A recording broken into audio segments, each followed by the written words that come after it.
welcome to Bearded Meeple.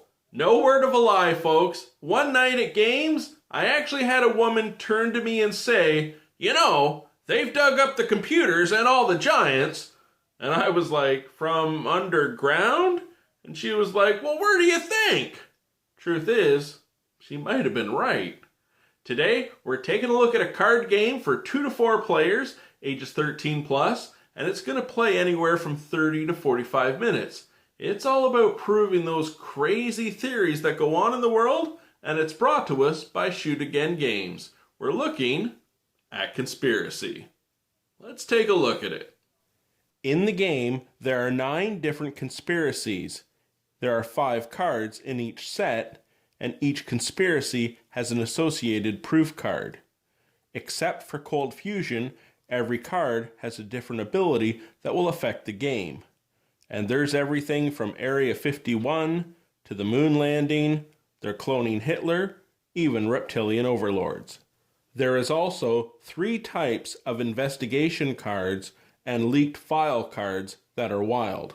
You deal 10 cards to each player.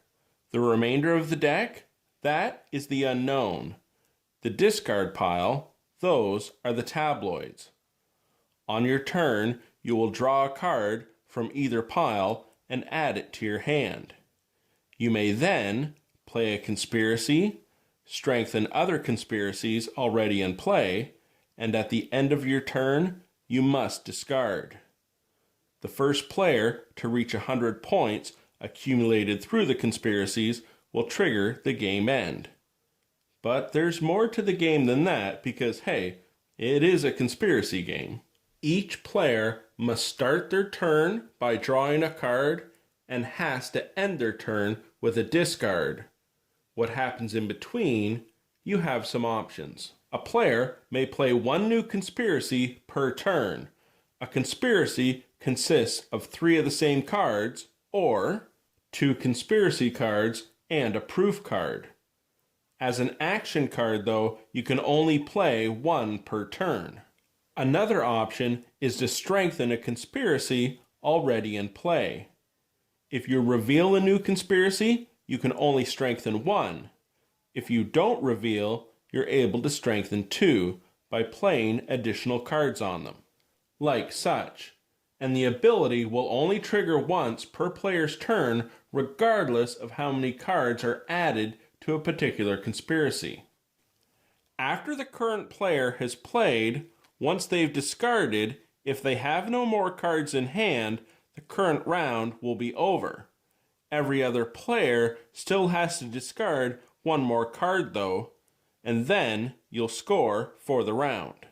Any cards in the discard pile or tabloids will count against any conspiracies. So let's say, for instance, this was my final hand. This chemtrail would count against one of these chemtrails and cancel the card out. And the same goes for players that are tied. If another person had 3 cards as well, we would both lose 1 based on the card in the discard pile. Any conspiracy that is 10 or more points will double in value. The Mayan apocalypse will score special points as well at the end of the round, as long as you have 12 or more points in the conspiracy.